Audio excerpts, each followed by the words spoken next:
Libro de Tito, capítulo 1, versículos 1 a 11.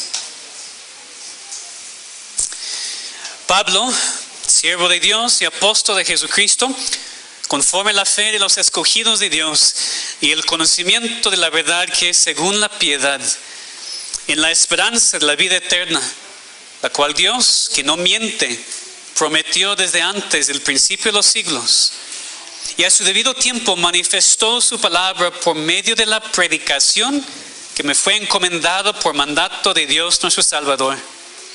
A Tito, verdadero hijo en la común fe, gracia, misericordia y paz de Dios Padre y del Señor Jesucristo nuestro Salvador.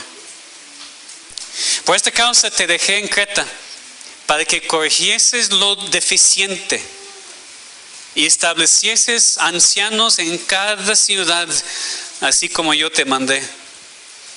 El que fuere irreprensible, marido de una sola mujer, y tenga hijos creyentes que no estén acusados de disolución ni de rebeldía. Porque es necesario que el obispo sea irreprensible, coadministrador de Dios, no soberbio, no iracundo, no dado al vino, no pendenciero, no codicioso de ganancias deshonestas, sino hospedador, amante de lo bueno, sobrio, justo, santo, dueño de sí mismo, retenedor de la palabra fiel tal como ha sido enseñada, para que también pueda exhortar con sana enseñanza y convencer a los que contradicen.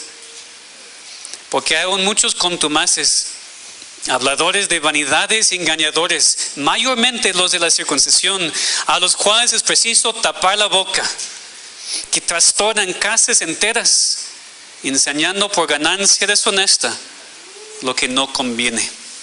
Amén. Esa es la palabra de Dios inspirada y es para nosotros hoy. ¿Eso creemos?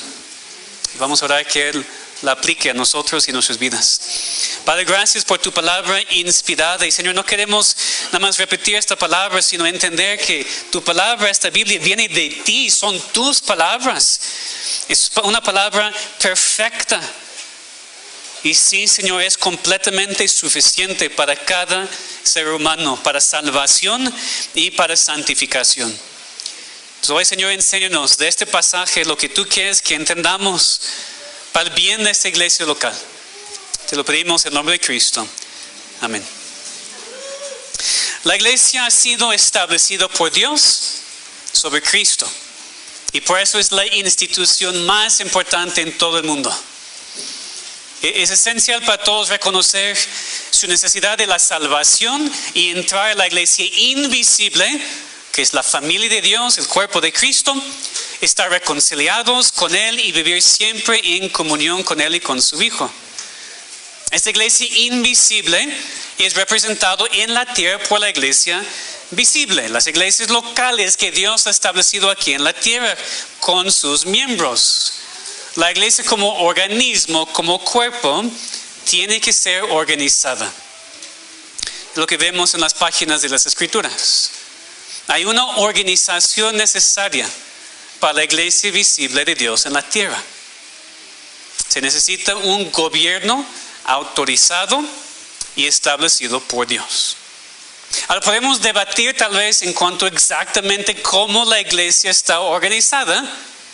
Y la verdad es que podemos ser hermanos en Cristo y no estar de acuerdo en todo. Pero la verdad es que necesitamos entender que sí hay una organización. Y aunque no es algo esencial para la salvación, sí es un tema importante. A veces personas menosprecian doctrinas bíblicas porque no son esenciales para la salvación, como si no importan para nada. Pero si Dios ha revelado algo de sí mismo o de su iglesia, deberíamos estudiar las Escrituras para saber lo que Él dice y obedecerlo. Si después llegamos a diferentes conclusiones por cualquier razón, mostramos amor, avanzamos juntos en el reino de Dios. No nos dividimos por algo que no debería dividirnos. Pero cuando hablamos del gobierno de la iglesia visible, tampoco estamos simplemente adivinando. Tampoco estamos hablando simplemente de hacer lo que el ser humano piensa es mejor. No, hay principios bíblicos que nos enseñan cómo debería ser el gobierno de la iglesia.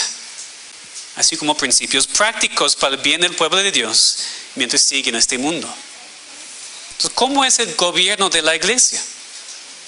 Pues creemos que una iglesia local debería ser gobernada por una pluralidad de ancianos y estar formalmente relacionado con otras iglesias locales. Vamos a esas dos cosas. Y esto es lo que se llama el sistema de gobierno presbiteriano. Ese es el presbiterianismo. Nuestra iglesia, nuestra denominación es presbiteriana. ¿Qué significa eso? Pues el problema es que la mayoría de la gente, incluyendo a los cristianos, no tiene ninguna idea de lo que significa esa palabra. Y peor, hay iglesias aquí en México que usan la palabra, usan el término, pero no lo son. Y eso confunde más a la gente. Esta observación abarca más cosas de lo que podemos hablar hoy. El problema es que la iglesia presbiteriana en México, en algunos lugares, está tan desviada de la fe que ni cree correctamente en la Biblia, en la santidad, en cosas tan básicas. Pero hoy vamos a enfocar nada más en el tema del gobierno de la iglesia.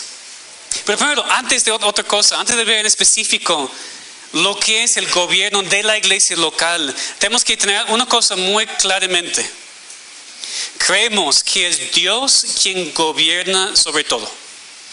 Dios es el soberano y Dios hace lo que quiere en los cielos y en la tierra, en nuestras vidas, en nuestra iglesia y en toda su creación. Él nos creó con su poder soberano, nos salvó con su poder soberano y nos gobierna con su poder soberano. Okay, entonces cuando hablamos aquí del gobierno de la iglesia local y cómo funciona, estamos hablando de las responsabilidades de seres humanos bajo la autoridad de Dios. Estamos hablando aquí de un gobierno subordinado a Dios. Estamos hablando de una autoridad delegada que viene de parte de Dios. Va a ser muy claro desde el principio, ¿verdad? Por eso nuestro gobierno en la iglesia debe ser controlado por principios bíblicos, en vez de hacer lo que más nos conviene, o para que tengamos más control, o tener más comodidad, o tener iglesias como las demás iglesias, o tener organización de la iglesia como siempre hemos pensado es lo mejor. Esas cosas no importan para nada. Nos regimos por la palabra de Dios. Entonces, mientras estudiamos este tema y las cosas prácticas aquí en cuanto al gobierno de la iglesia local, que no olvidemos que Dios es quien gobierna sobre nosotros y nuestras iglesias. Cristo es la cabeza de la iglesia, somos su cuerpo, Él es el rey y soberano sobre todo. Ahora, por cualquier razón, Dios decidió no explicar este tema tan explícitamente en su palabra. No hay un versículo que dice, el gobierno de mi iglesia debería ser presbiteriano, o congregacional, o episcopal. No tenemos versículo así, ¿verdad? Y por eso, tanto debate y tanta diferencia de opinión en cuanto al tema del gobierno en la iglesia entre verdaderos hermanos en Cristo. Reconocemos eso. Pero la Biblia tampoco nos dice nada. Y tenemos que aprender a leer nuestras Biblias en contexto, relacionando los pasajes para ver lo que Dios ha dejado para nosotros.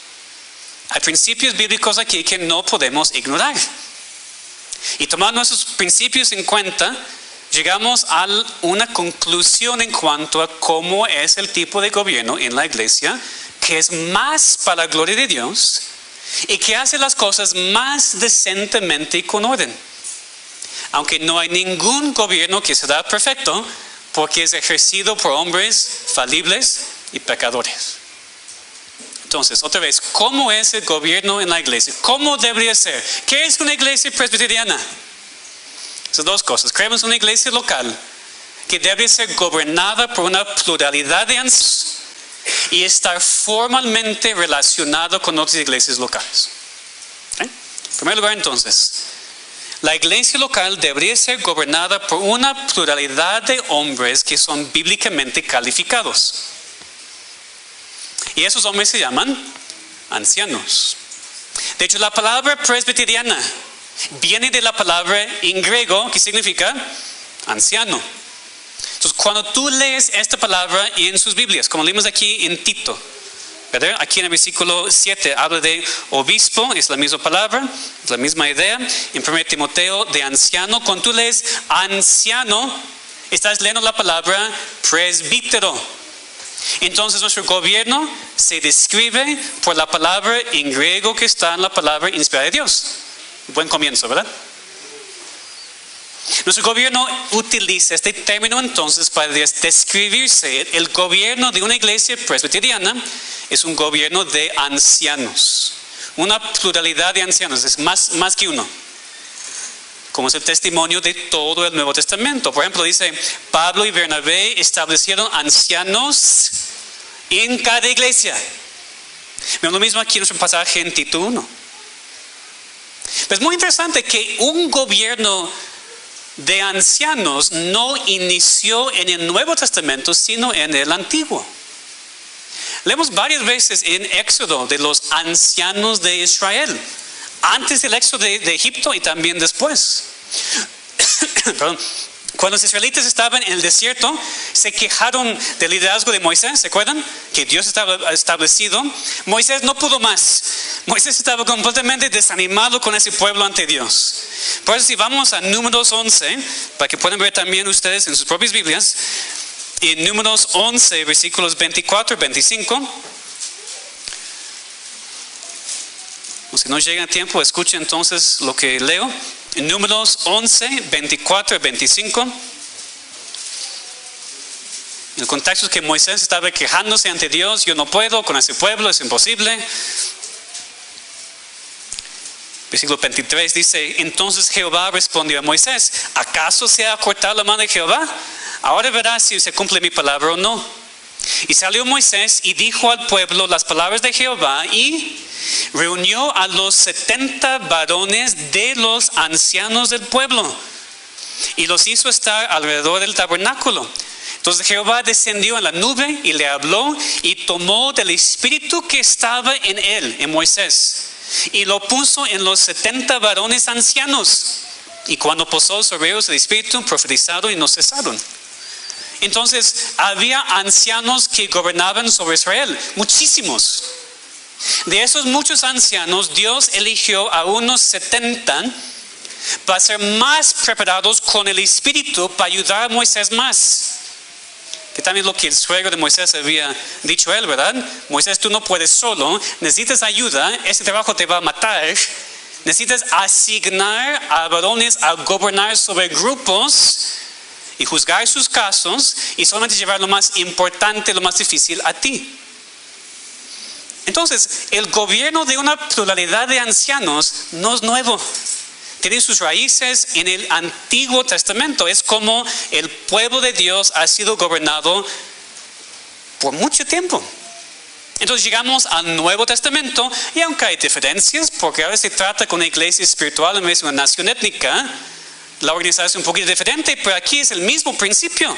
El texto en Tito 1, regresando a Tito 1, muestra la importancia de una pluralidad de ancianos y no un solo pastor. Otra vez, Tito 1:5. Pablo escribiendo a Tito, el apóstol escribiendo al pastor. Por esta causa te dejé en Creta, para que corrigieses lo deficiente y establecieses ancianos en cada ciudad, así como yo te mandé. Ancianos en cada ciudad. ¿Se entiende? Ancianos plurales en cada iglesia. Y cuando esto no sucede, Pablo dice que es una deficiencia. La palabra, ¿verdad? Algo no está bien. Se necesita una pluralidad de ancianos en la iglesia local, así como ese testimonio de todos los otros pasajes del Nuevo Testamento. En versículo 6, aquí de Tito 1, vemos que un anciano tiene que ser marido de una sola mujer. El pasaje en 1 Timoteo 3 dice lo mismo, que nos hace entender que el anciano es un varón, no es una mujer. Y puesto que las palabras anciano, obispo, pastor se usan como sinónimos en la Biblia, podemos decir muy claramente que la mujer no puede ser pastora.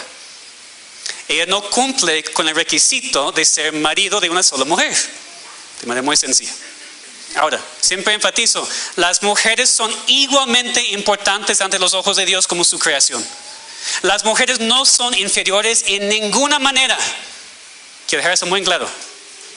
Pero Dios siempre ha asignado los roles de liderazgo a los hombres, en la familia y en la iglesia. Los ancianos de la iglesia tienen que ser varones. Pero no cualquier varón.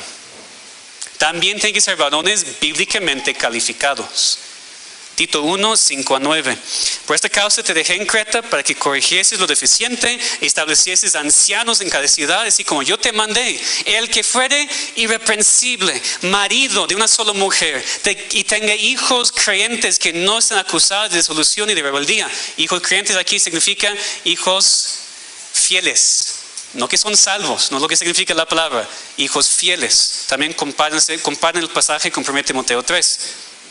Porque es necesario que el obispo sea irreprensible como administrador de Dios, no soberbio, no iracundo, no dado al vino, no pendenciero, no codicioso de ganancias deshonestas, sino hospedador, amante de lo bueno, sobrio, justo, santo, dueño de sí mismo, retenedor de la palabra, fiel tal como ha sido enseñada, para que también pueda exhortar con sana enseñanza y convencer a los que contradicen.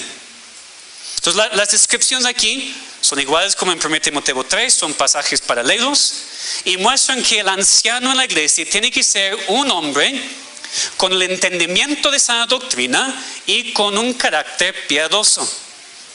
Tiene que gobernar bien su propia casa, su familia, para también gobernar bien la casa de Dios y tiene que tener dominio propio, que es el resumen de todas las demás características. Tienen que ser así entonces bíblicamente calificados para ser los líderes en la iglesia local. Ellos son los pastores, los que tienen la supervisión espiritual de la iglesia. No son perfectos, no es lo que dice, pero son hombres caracterizados por esos atributos, quienes cuidan y pastorean el rebaño de Dios. Para entender esto más, leamos en 1 de Pedro y el capítulo 5. Un poquito más adelante en sus Biblias, 1 de Pedro y el capítulo 5.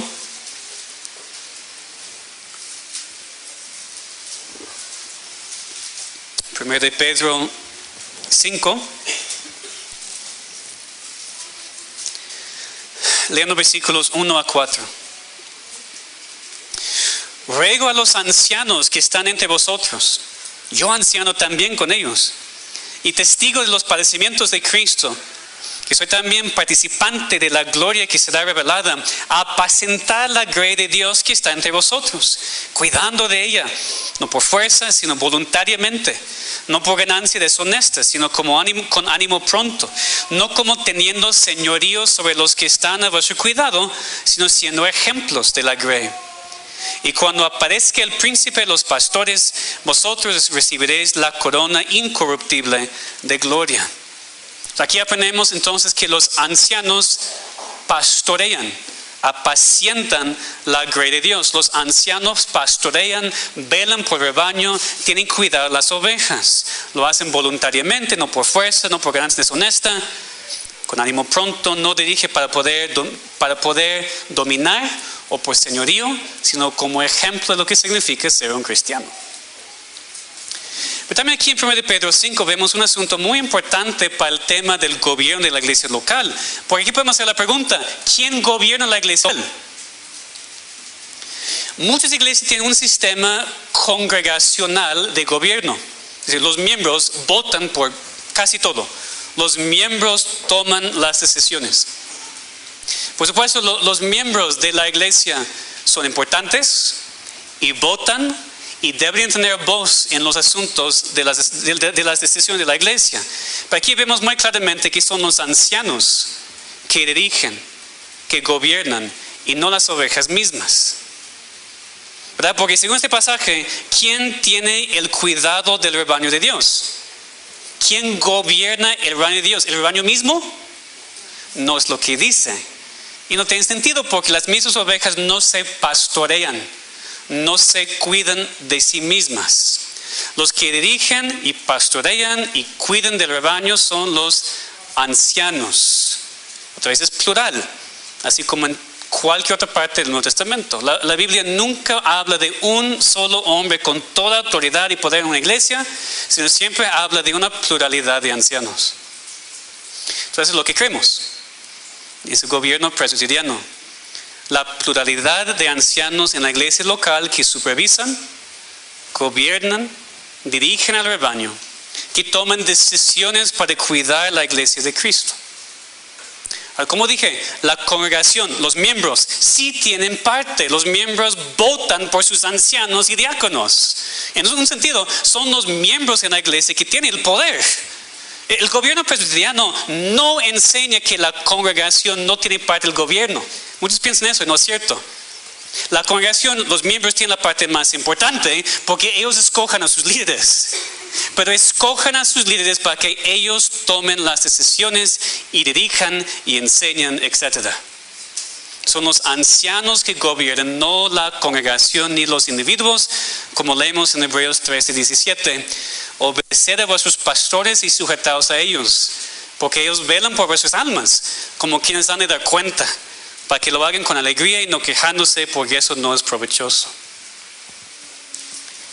La última cosa aquí que quiero mencionar en cuanto a la iglesia local como tal, es que creemos que bíblicamente hay dos tipos de ancianos. Vamos a ver en 1 Timoteo, capítulo 5, versículo 17. 1 Timoteo, capítulo 5 y versículo 17. Los ancianos que gobiernan bien sean tenidos por dignos de doble honor, mayormente los que trabajan en predicar y enseñar. Algunos ancianos en la iglesia son ancianos gobernantes y otros son ancianos gobernantes y maestros. O sea, aquí en este pasaje habla del honor que merecen los ancianos que gobiernan bien. Después hace la distinción entre los que gobiernan y gobiernan bien y los que gobiernan y enseñan, mayormente los que trabajan en predicar y enseñar. Y por eso creemos que en la pluralidad de ancianos en la iglesia local hay aquellos con la responsabilidad mayor de predicar y enseñar la escritura, como yo, con el pastor que predica cada domingo, y otros ancianos que aunque son aptos para enseñar, porque es el requisito, normalmente no predican y enseñan desde el púlpito, sino gobiernan y hacen su parte en dirigir la iglesia espiritualmente. Todos son ancianos, todos tienen responsabilidades espirituales, todos tienen que gobernar, todos tienen la misma autoridad. Pero no todos enseñan como su responsabilidad constante, no todos predican cada semana.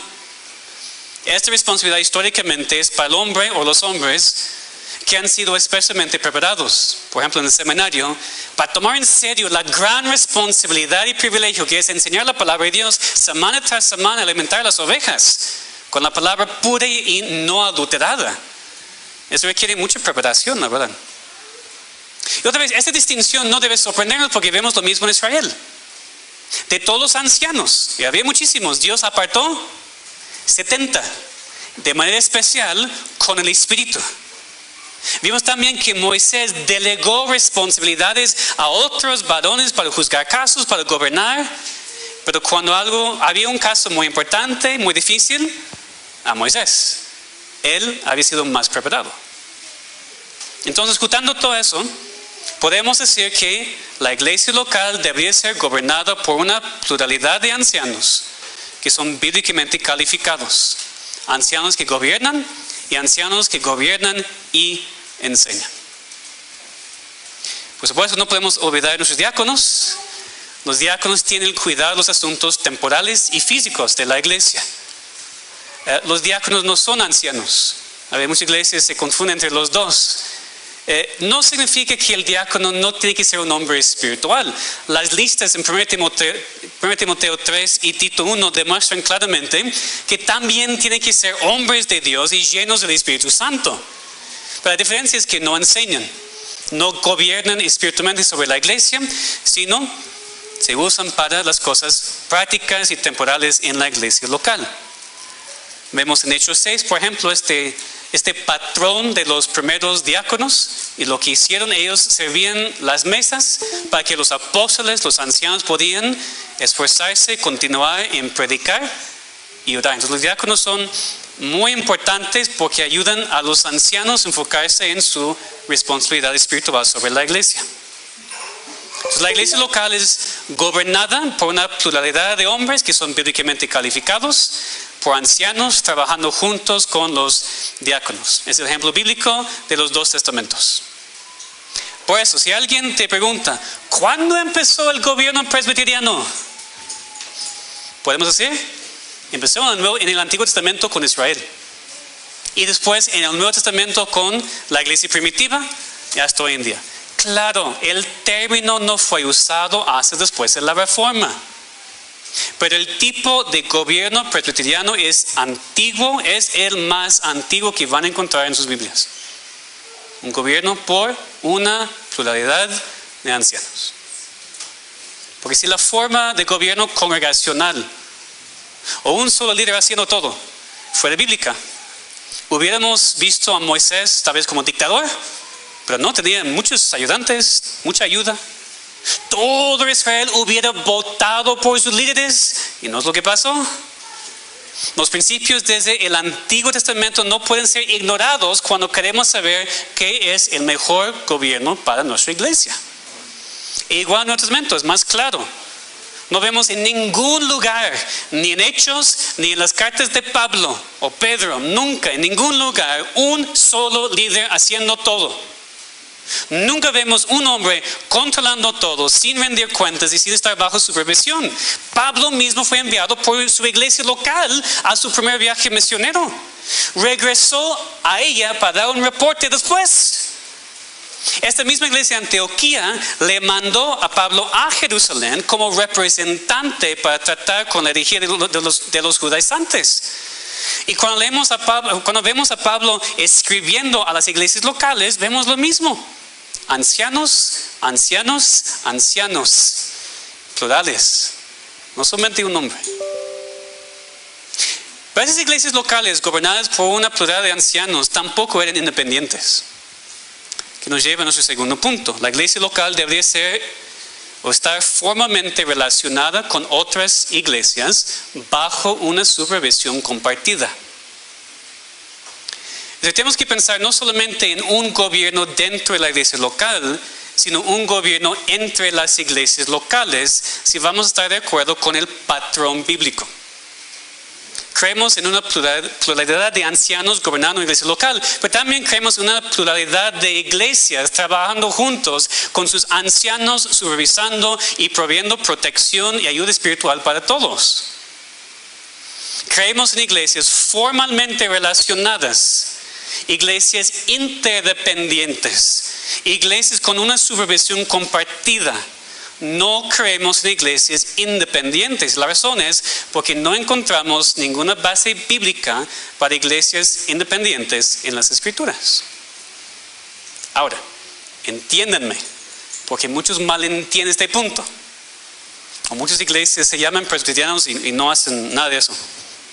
La iglesia local tiene su propia autoridad con sus ancianos. Ancianos elegidos por la congregación y aprobados por el presbiterio.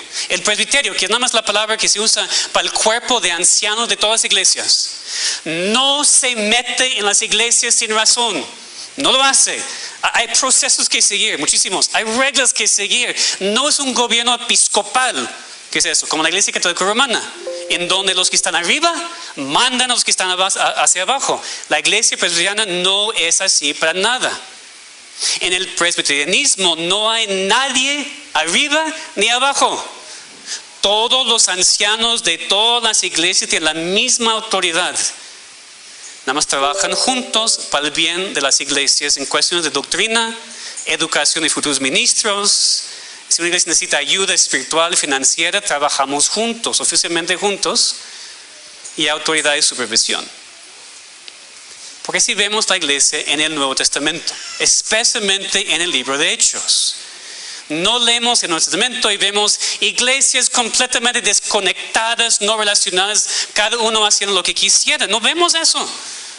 En el libro de Hechos, ante todo, vemos diferentes puntos de vista, especialmente en Hechos 15, en donde vemos los ancianos de varias iglesias reuniéndose para hablar juntos y tomar una decisión para que las iglesias se sometieran a ella. Pues ven conmigo, no solamente voy a hablar. Vamos a ver. Hechos 15.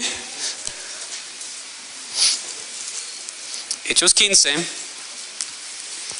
empezando al principio.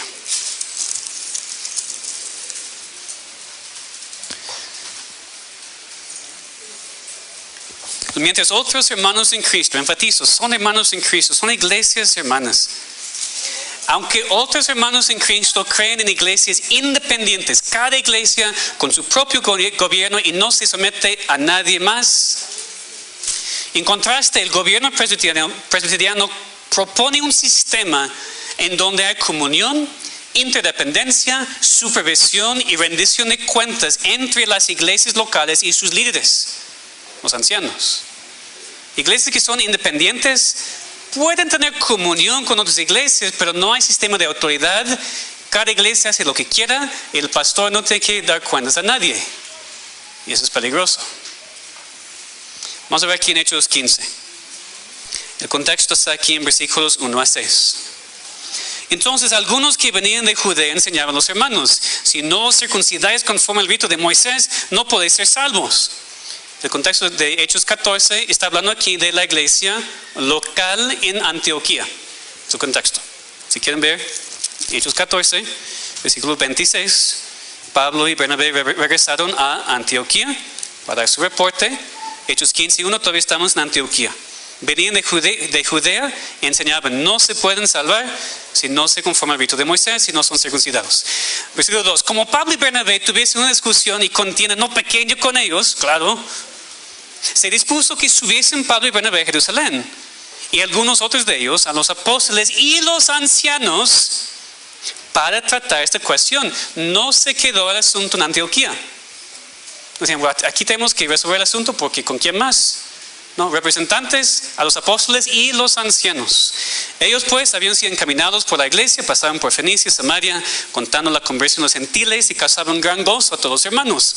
Y llegados a Jerusalén, fueron recibidos por la iglesia y los apóstoles y los ancianos, y refirieron todas las cosas que Dios había hecho con ellos. Pero algunos de la secta de los fariseos que habían creído se levantaron diciendo: es necesario circuncidarlos y mandarles que guarden la ley de Moisés. Y se reunieron los apóstoles y los ancianos para conocer de este asunto. Aquí tenemos la situación. Una iglesia local en Antioquía, a donde Pablo y Bernabé habían regresado después de su viaje misionero, fue visitado por hermanos de Judea que enseñaban herejía. Tienen que ser circuncidados para ser salvos. Una falsa doctrina contra la cual la iglesia de hecho tiene que luchar muchísimo. Vemos que Pablo y Bernabé dicen: confrontaron esta doctrina. Tuvieron una discusión y contienda no pequeña con ellos. Pero parece que no se podía resolver en su iglesia local. ¿Qué pasó? La iglesia se dividió. ¿Ustedes que creen eso? ¿Ustedes creen eso? Vamos a ya tener dos iglesias. ¿Es lo que pasó? No, eso es lo que hubieran pasado en la iglesia independiente, que no reconoce ninguna autoridad fuera de la iglesia. Aquí vemos que mandaron representantes a los apóstoles y ancianos en Jerusalén. Y es muy importante que este capítulo hable de apóstoles y ancianos. ¿Por qué? Para evitar el pensamiento que eso no nos aplica porque solamente era cuando había apóstoles. Apóstoles y ancianos, especialmente porque el portavoz de ese grupo era Jacobo. ¿Cuál Jacobo? Había varios, ¿no? ¿Jacobo el apóstol? No, ¿cómo sabemos que no? Él murió en capítulo 12. Herodes mató a espada a Jacobo, hermano de Juan. Entonces este Jacobo es Jacobo, medio hermano de Cristo, anciano, no apóstol y pastor de la iglesia de Jerusalén. Entonces leemos en el versículo 4, que los representantes de la iglesia de Antioquía llegaron a Jerusalén, reportaron, empezaron a platicar. Podemos leer el contexto. Pues ¿qué pasó? Leemos la decisión del concilio en versículo 19. Aquí Jacobo está hablando, pero no por sí mismo, es el portavoz del grupo. Por lo cual yo juzgo que no se inquiete a los gentiles que se convierten a Dios, sino que se les escriba que se aparten de las contaminaciones de los ídolos, de fornicación, de ahogado y de sangre. Y digo, él habló por todos, versículos 22 y 23. Pareció bien a los apóstoles y a los ancianos, con toda la iglesia, elegir entre ellos varones y enviarlos a Antioquía con Pablo y Bernabé, a Judas, que tiene por sobrenombre Barsabás, y a Silas, varones principales en los hermanos, y escribir por conducto de ellos, y ya tenemos la carta. Pero fíjense, los apóstoles y los ancianos decidieron y mandaron cartas para avisar, no sugerir, avisar de la decisión.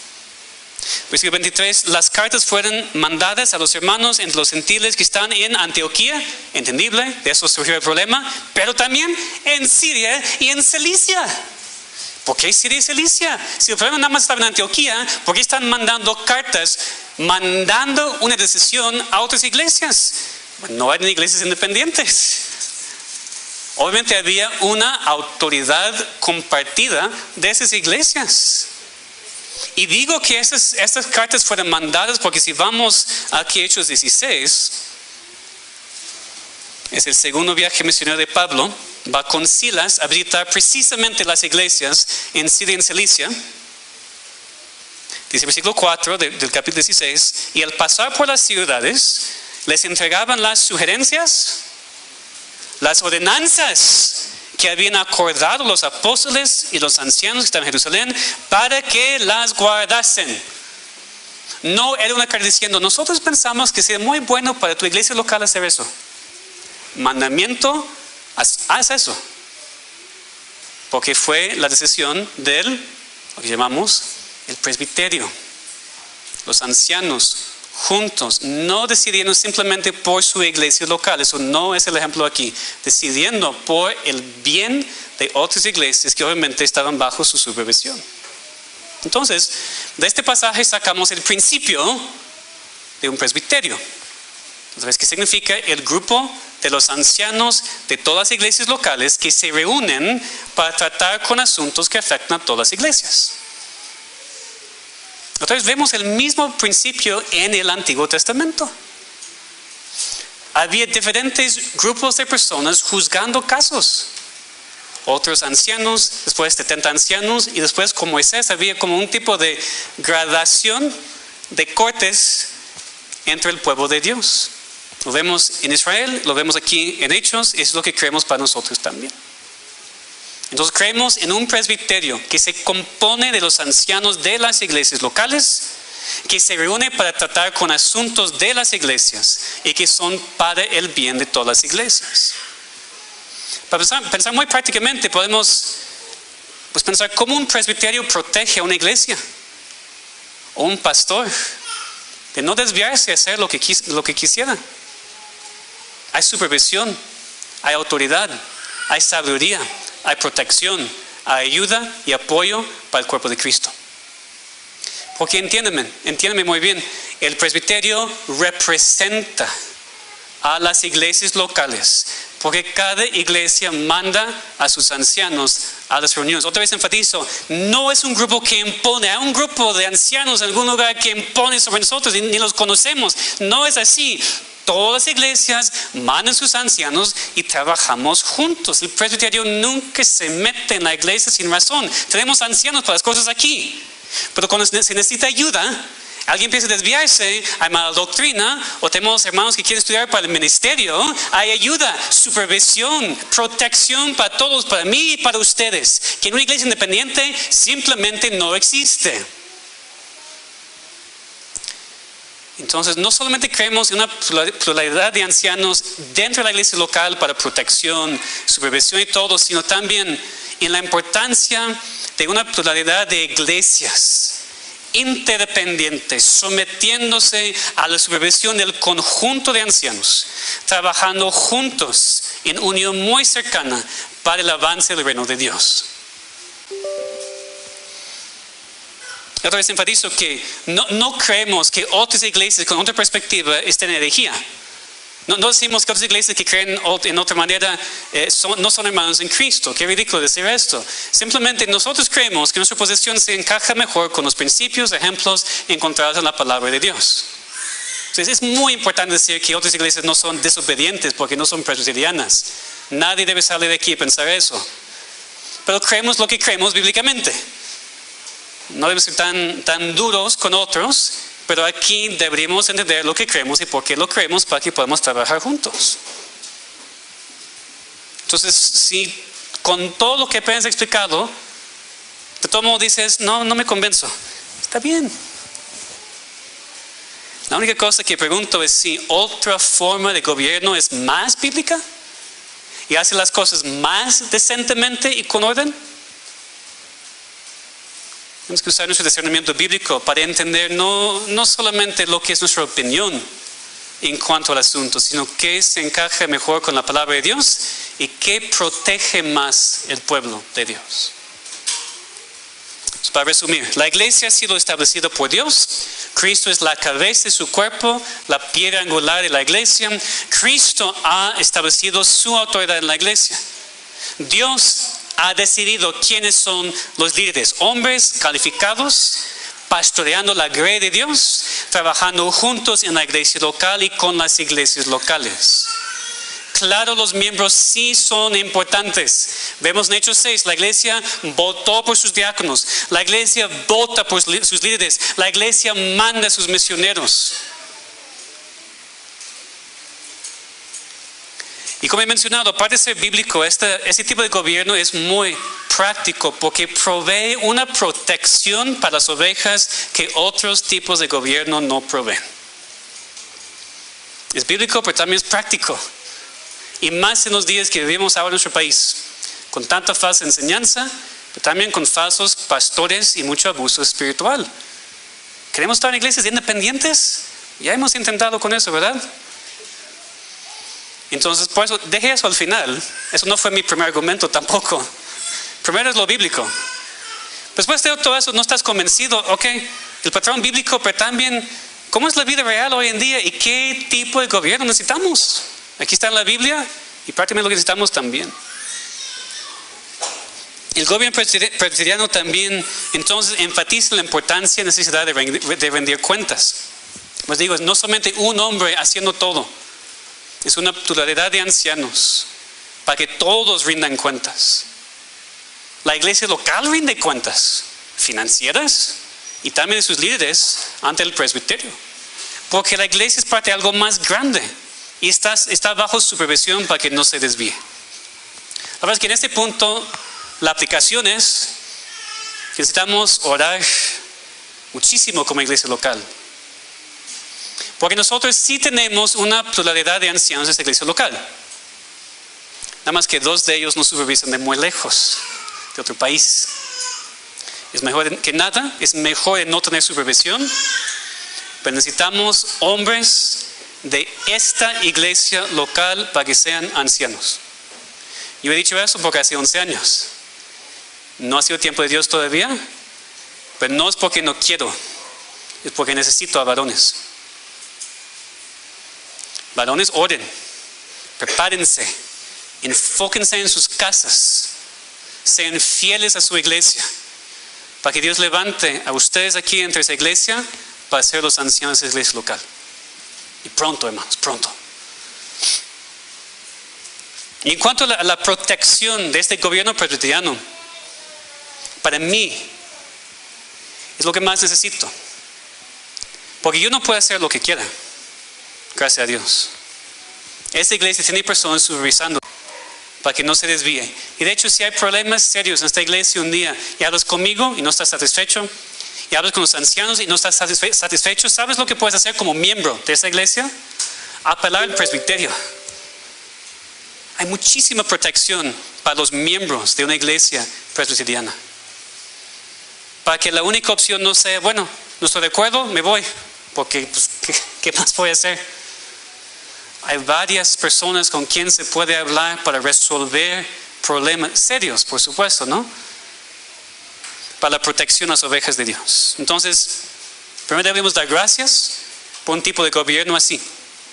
Y debemos orar mucho por nuestra iglesia y por nuestras iglesias hermanas, por nuestra futura denominación. Porque aun con este gobierno que creemos es bíblico y sano y nos protege, dependemos completamente de Dios. No dependemos del gobierno tampoco, ni de los líderes, dependemos de Dios.